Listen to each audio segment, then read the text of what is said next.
នឹងចូលដល់វីដេអូនេះសូមបងប្អូនអរគ្នាជួយចុច Subscribe Channel របស់ខ្ញុំអ្នកមួយដើម្បីទទួលបានវីដេអូថ្មីៗទាំងអស់គ្នាអរគុណអូខេសួស្តីបងប្អូនអរគ្នាថ្ងៃនេះគឺខ្ញុំមានវីដេអូមកបង្ហាញពីការដកលុយពីហ្គេមមួយនេះនេះចាំមើលណានេះនេះហ្គេមមួយនេះអញ្ចឹងខ្ញុំបានលេងហ្គេមនេះរយៈពេល4-5ថ្ងៃហើយឃើញថាវាគឺអត់ទាន់បោកយើងទេគឺឲ្យយើងលេងបានធម្មតាហើយអាចដកបានធម្មតាអញ្ចឹងថ្ងៃនេះខ្ញុំធ្វើការមកដកលុយជាមួយនឹងហ្គេមនេះតោះគ្នាតោះយើងអញ្ចឹងបើសិនជាបងប្អូនប្រើ iPhone បងប្អូនអាចដនវាលេងមួយទៅតែបើសម្រាប់ Android ខ្ញុំអត់ទាន់ recommend ទេបើវាអត់ទាន់មានអញ្ចឹង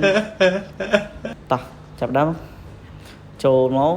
បងប្អូនចូល game ហ្នឹងមកអូខេអញ្ចឹង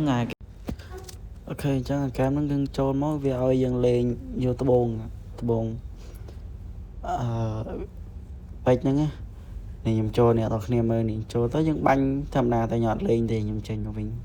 ហើយខ្ញុំក៏ចូលទៅដកលុយទេហើយដោយសារវីដេអូនេះខ្ញុំថតសលេងបានហើយតែគ្រាន់តែវាជិបសលេងភ្លេងហ្គេមហ្នឹងទៅខ្លាចជិប copyright ក៏ខ្ញុំ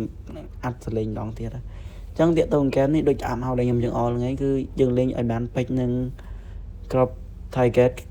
គេទៅជាបាន15សេនតែបើយើងលាក់ក្របទេបាន15សេន4សេន3សេនអីចឹងចាំបើសិនអ្នកគ្នាលេងក្របហើយវា generate លុយឲ្យកន្លែង PayPal ខ្ញុំហើយតាកតណាអាកន្លែងមកដែលខ្ញុំវល់ខាងលើហ្នឹងគឺវាអត់មានឲ្យធំដុំសំខាន់អីទេសំខាន់គឺយើងលេងឲ្យបានពេជ្រហ្នឹងទៅហើយតាកតនឹងពាណិជ្ជកម្មវាឲ្យមើលបើអីហ្គេមវាឲ្យលុយយើងតាមពាណិជ្ជកម្មហ្នឹងយើងមើលពាណិជ្ជកម្មវាតែយើងមើលពាណិជ្ជកម្មបានលុយយើងមើលទៅមានអី YouTube Facebook ក៏យើងមើលពាណិជ្ជកម្មដល់គ្នាហ្នឹងបានលុយសាវពាណិជ្ជកម្មអញ្ចឹងអាចពេលហើយខ្ញុំចុចដកមកចៅកន្លែង PayPal ហ្នឹងទៅវានាំខ្ញុំដល់កន្លែងនេះអញ្ចឹងដល់កន្លែងនេះយើងឃើញទឹកលុយឃើញដាក់កាត PayPal អញ្ចឹងលុយរបស់គេដែរផ្សាយអ្នកនរគ្នាលេងដល់កន្លែងគោលហ្នឹងគឺបាន15សេនបំដល់ទេអត់បានទេអញ្ចឹងអ្នកគ្នាចុចកន្លែង cash out នេះអាកន្លែងពើលឿងហ្នឹងចុចមកវានាំខ្ញុំដល់កន្លែងនេះកន្លែងឲ្យយើងបំពេញឈ្មោះ PayPal របស់យើង PayPal account អញ្ចឹងអ្នកគ្នាចុចកន្លែង edit ហ្នឹងមកហើយវាយឈ្មោះ PayPal របស់យើងឈ្មោះអីគេឈ្មោះកឈ្មោះខឈ្មោះងអីដាក់មកដាក់ PayPal របស់យើងតែដាក់ត្រូវដាក់មិនត្រូវអំបិលហើយអត់បានលុយទេខំលេងអត់ប្រយោជន៍ទេអញ្ចឹងត្រូវតែដាក់ឲ្យត្រូវដាក់ Gmail អីហើយច្បាស់លើហើយយើងផ្ទៀងផ្ទាត់មើលវាពីដងអីអញ្ចឹងថាត្រឹមត្រូវហើយចាំចុច save តែវាចុច save ហើយវាអូតូហើយអញ្ចឹងក្រោយទៀតអ្នកគ្នាពេលដកមកគិតថាគ្រីសកន្លែង2ហ្នឹងកន្លែងដែលខ្ញុំចូលមក2ហ្នឹងចូលeasy touch 2ហ្នឹងគ្រីមកចុច withdraw មកវាឲ្យយើងដកលុយហើយបើអ្នកគ្នាចង់ចុច home ដំណងក៏បានចង់ចុច record មើលវាក៏បានអញ្ចឹងសម្រាប់ខ្ញុំភ័យហើយខ្ញុំដកមើល record វាហើយចង់ដឹងថាលុយហ្នឹងវាមិនអញ្ចឹងទៅមកនេះវាចេញ pending ហើយចេញ pending មកន័យថាវាកំពុងធ្វើការដកលុយយើងឈប់មើលដល់ហើយចាំលុយចូលកងដល់នេះចូលខ្ញុំទៅឲ្យមើល PayPal របស់ខ្ញុំទៀតប្រាប់លះចង់ណា hack យក hack